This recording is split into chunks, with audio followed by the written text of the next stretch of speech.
The ranch was quiet except for the rustle of the palms swaying in the evening wind, their shadows stretching long across the dusty ground. Jack, the rancher, had worked this land his whole life, his hands hardened by the soil, his face weathered by the sun.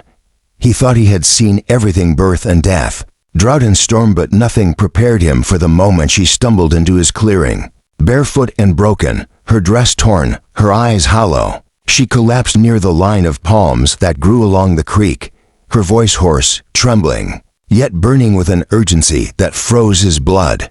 "Bury me here," she begged, clutching at the dirt as if the earth itself could swallow her pain. Jack dropped to his knees beside her, his chest tightening as he tried to steady her shivering form. "You're not dying," he said, his voice rough but soft at the edges, the way a man talks when he's fighting his own fear. "Not tonight. Not while I'm here." She shook her head violently, her tangled hair whipping around her face, her hands clawing at the ground. "You don't understand. You don't know what they've done.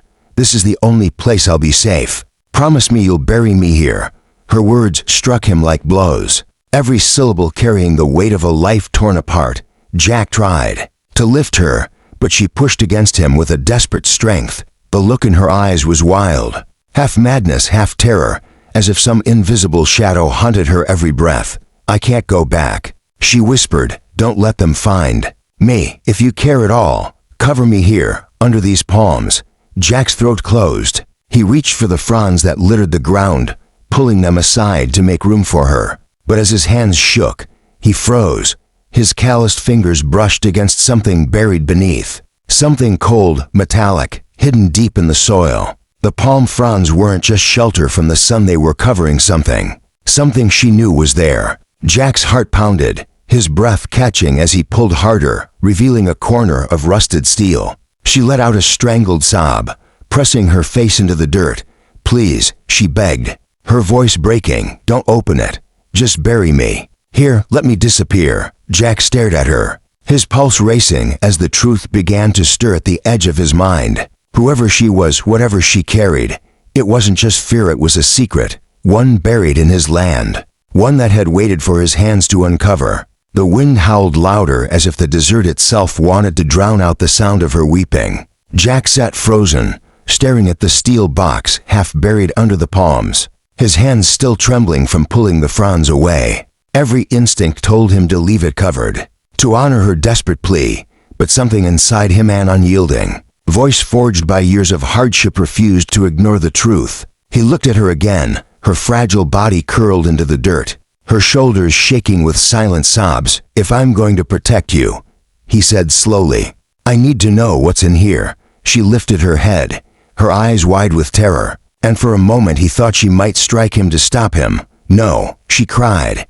her voice cracking. "If you see it, you'll never look at me the same. You'll hate me like they did.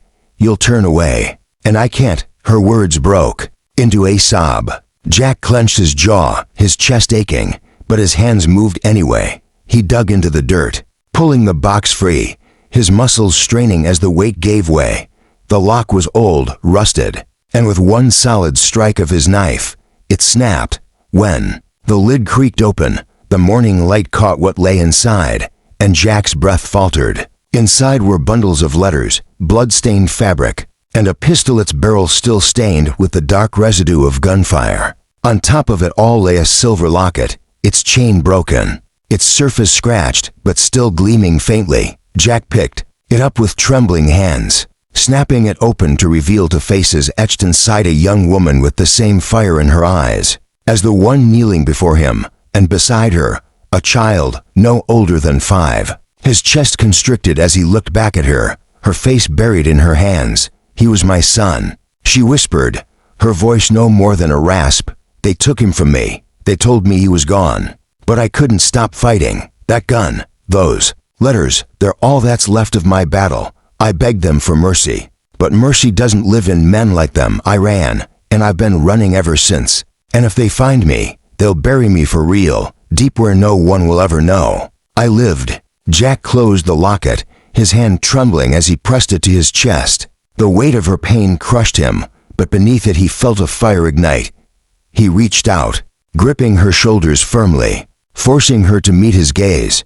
"You're not going to be buried here," he said, his voice steel. "Not in this dirt. Not in fear. If you stay on this land, you're under my protection. And I swear to you, by every ounce of strength I've got, they'll never lay a hand on you again." She blinked, her tears blurring her vision, but in his eyes she saw something she hadn't seen in years: an yielding resolve, not pity, not ownership, but a vow. For the first time in forever, she allowed herself to breathe, to believe she could still be more than what they tried to make her. The palms rustled softly above them, no longer like a shroud, but like a promise that secrets could be carried without destroying the soul. Jack stood, pulling her gently to her feet, brushing the dirt from her trembling hands. He knew their fight wasn't over. The men who hunted her would come, and soon, but for now, he had chosen his side. He had chosen her.